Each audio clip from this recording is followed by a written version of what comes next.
Mitt Romney's campaign going on the offensive now against Republican rivals, launching a counterattack, defending his years as CEO at Bain Capital. Here's part of that ad now. Mitt Romney helped create and ran a company that invested in struggling businesses, grew new ones, and rebuilt old ones, creating thousands of jobs. Those are the facts. We expected the Obama administration to put free markets on trial. But as the Wall Street Journal said, Mr. Romney's GOP opponents are embarrassing themselves by taking the Obama line. Well, some of those Republican opponents now are warning candidates to stay away from this line of attack. Kevin Madden is an advisor to Mitt Romney's campaign. And Kevin, good morning to you. Welcome back to America's Newsroom. Brand new numbers in South Carolina. Scott Rasmussen has it this way. It appears this race is getting tight. Romney 28, Gingrich 21, Santorum and Paul 16 each. Real Clear Politics average, Romney 20, similar, Romney 29, Gingrich 20, and 19 for Santorum, and Paul at 11, so it would appear that Paul is increasing there. Your reaction initially is what? Well, you know, nothing like the Iowa vote to remind us that this was going to be a very close, tight campaign. So I think that the numbers that we see in South Carolina are reflective of a very close campaign down there. So, you know, the Romney campaign, we're not taking anything for granted. We know that we have to go out and continue every single day to persuade voters. I expect inside those numbers, inside Mr. Rasmussen's poll, there are a lot of undecideds. So in the next, 9 days or so, we have to make sure that we're concentrating on reaching as many voters as we can and making the case for why Governor Romney is the best candidate to help fix the economy and why he's best positioned to beat Barack Obama on that issue in November. You found the late deciders went for your guy. Now, were you ready for these hits about Bain? I think we expected hits on the governor's record to come from Democrats, particularly his record as a businessman. Obama and the left are always going to attack business.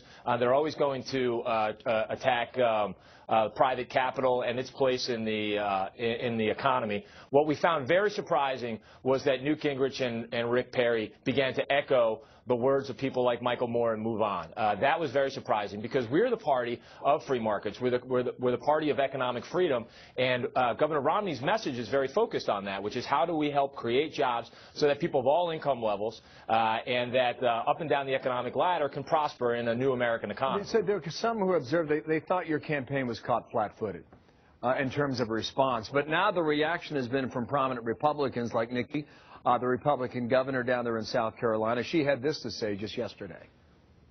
I am proud of all of our Republican candidates, but we have a real problem when we have Republicans talking like Democrats against the free market.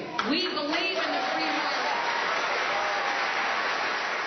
What do you make of those coming to your defense, Kevin? Yeah, I think Governor Haley is giving voice to what Republicans and conservatives, and look, even many independents and conservative Democrats in this in this electorate believe, which is that we have to have free markets and free enterprise if we're going to help fix the economy. And so Nikki Haley, as well as grassroots conservatives across the country, I think share that sentiment.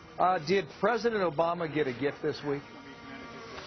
Well, with all these hits from Bain, kind of taking the scab off of that? No, look, we always expected the general election that they were going to come after Governor Romney's record, and they were going to try and distort it. But the contrarian view on that is, hey, it's better to get this out in the open now as opposed to some bombshell in September or October. What do you think about that? That's right. Look, we have an opportunity right now to rally conservatives to Governor Romney's defense on this particular issue. We also have as an opportunity to draw the contrast on who's best positioned to help workers up and down the economic scale in a free market economy. And I think when we get to a general election, now we have a head start on making that argument. And if this is going to be an election about the future, how we help workers up and down the economic scale flourish in a new American economy, then I think Governor Romney's best position against President Obama, given his lack of leadership on the economy. Kevin, we will talk many times down the road. Thank you for your time now. Great to be with you as always. We're going to hear from the Gingrich campaign. That's coming up about 15 minutes away. Thank you, Kevin. Thank you. Also, Bill.